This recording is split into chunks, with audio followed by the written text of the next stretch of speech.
Hey, what's going on YouTube? This is Todd coming to you today on a very cold day in Charlotte. Actually getting some snow today, so I was able to get half the day off of work, which is nice. But anyway, just wanted to make this video to say what's up. I haven't made a video in a while, and most of you guys know me for my videos that I do for my 2012 Mustang GT, and been doing a lot of work to it lately.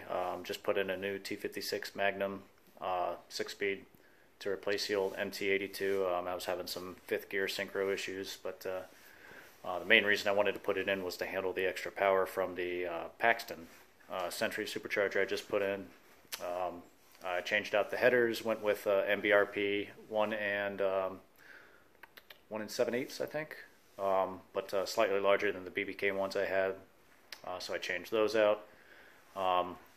Also put in a BMR tubular K-member.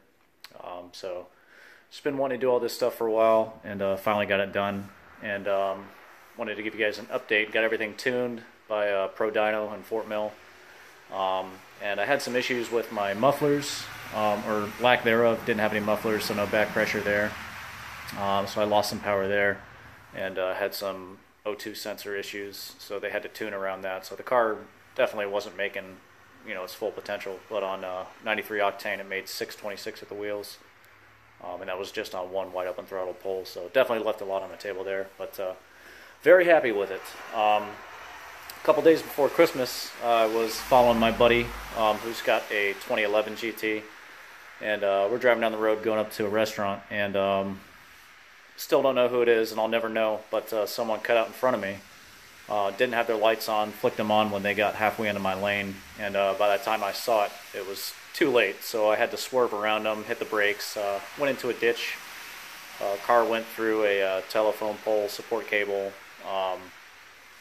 went through a median or whatever, which tore up the bottom of the car. Long story short, my insurance totaled it, so yeah, after doing all that work to it, getting it set up the way I wanted, you know, I've been excited about doing it for a long time. It's totaled now. It's dead. So that happened the Friday before Christmas. Been going through the whole process with insurance, and you know, they gave me a pretty fair valuation for the car. But anyway, I wanted to mainly make this video to introduce you guys to my new toy. So, hold on, let's switch this thing. I guess I can't. Here we go. Let's do it this way. So this is what I picked up in Atlanta last weekend to replace the 2012. Now, I found this car on Auto Trader, and I bought it from a dealer called the Luxury Auto House in Marietta, Georgia, which is pretty much Atlanta. So a little bit of story behind this car. I'm the third owner of this car. There were two previous owners. The first owner did all the modifications to the car, and I'll talk a little bit about those in a minute. But so the first owner was a guy who, I think he had a couple other cars, had some money to throw around with. He bought this, built it up to what he wanted it to be. You know, it was his toy, and got rid of it. And the second owner bought it. I think the first owner sold it private party, but the second owner got it and was not told or did not understand that the car had been tuned for 110 race fuel. So he was driving it around and filling it with 93 octane, and as you can imagine, the car was not running well at all. So the guy thought he had bought, you know, a lemon, or something was wrong with the car, so he, instead of having it looked at, he decided to part ways with it. So he sold it to the dealer who I bought it from, and sold it very cheap. So because of that, I was able to get a good deal on this. I don't think you guys care how much I paid for it, but I got a very good deal. The car, when I bought it, had a shade under 27,000 miles. I had to drive it back from Atlanta, so it's got a little over 27 now. Let me go get the keys here. But when the dealership bought it from the second owner, thinking that there was something wrong with the car, they took it to a place called Kurgan, which is over in Atlanta, and they do Mustangs and other types of tuning, if I'm not mistaken. Bear with me, I'm not prepared. I don't know why I made this video now. I don't know where my keys are. But the car was taken to Kurgan Motorsports, and it was tuned there on E85, which is what it's running on right now. The heck are my keys? You take my keys? So the Kurgan place tuned it to E85, and they also checked the compression in the cylinders and checked a few other things, and everything checked out fine. The car runs great. There's nothing wrong with it. Alright, I'm freaking out because I don't know where my keys are. Alright, well, we're going to go on an impromptu tour of the house too. So, they took it back to the dealership, everything checked out fine, and they listed it for sale at, I think, $26,000 or something like that, but they ended up dropping the price way down by the time I bought it.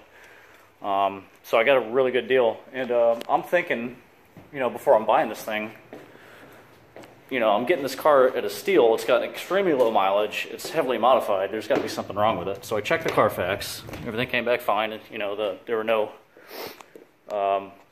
discrepancies with the odometer or anything like that. I'm freaking out now because I don't know where my keys are.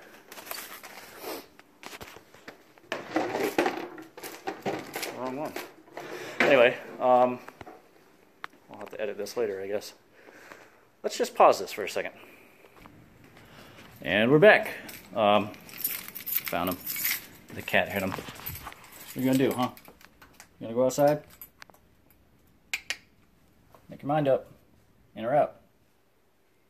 And so, sorry if this is a little redundant, but you know, the Carfax came back fine. I even called Kurgan before I bought the car and asked them if they had remembered the Cobra. And they said, oh yeah, we remembered that thing. You know, that made great power. There was nothing wrong with it.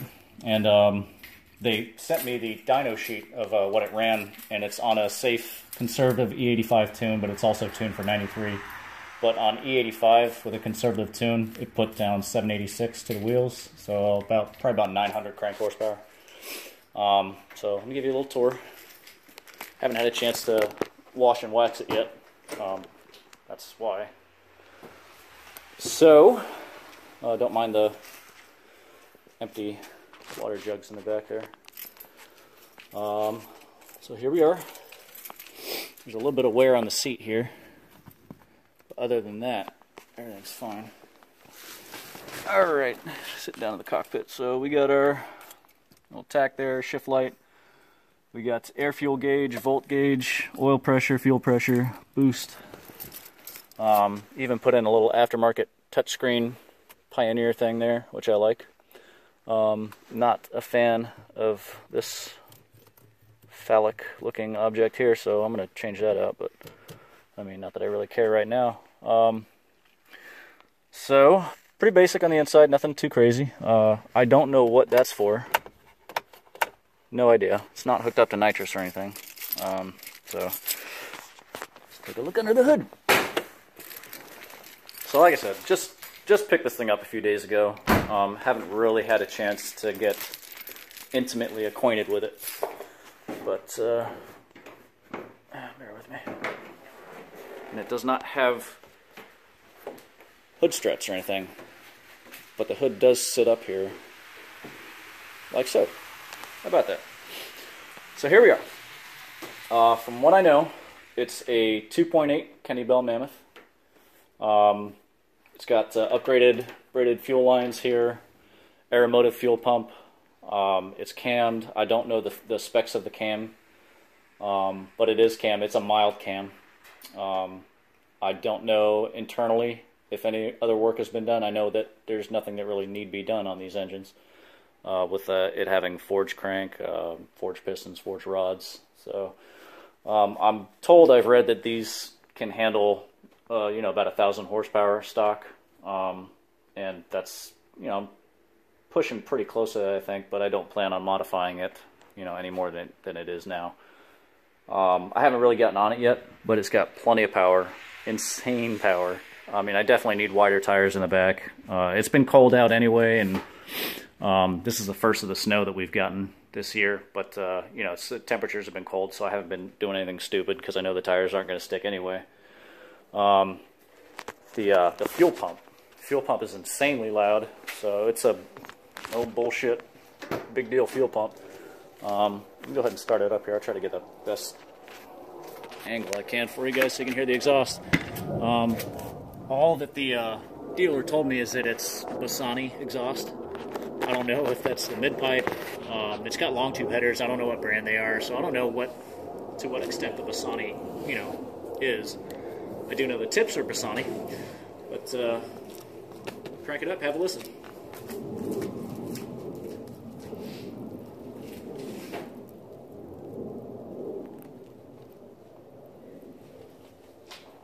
Where the keys are. Always losing my keys.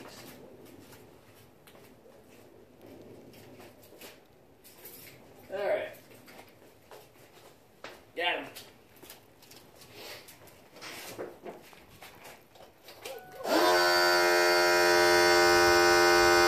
How loud is that?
Yeah, so,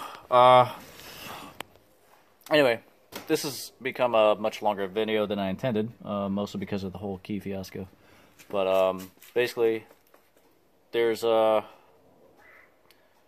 much I can do to this car, or much that I want to do to it even. I can't wait till it gets warmer so I can really take it out and test it out, but, I've gotten on it a little bit, and this thing is terrifying, in a good way, of course, but, I'm still, you know, really upset about what happened to my 2012. I mean, that I was building that car up, and you know, I had even more plans for it, and it was a lot of fun. And I'm gonna miss some of the creature comforts, and you know, the differences between the driving experience, the interior especially. You know, nothing against the you know, SN95 interior, but it's hard to go back from a you know, 2012 to an 03.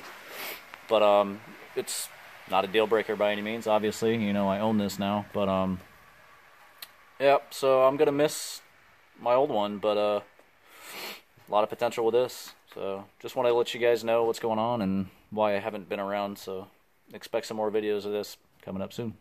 See ya.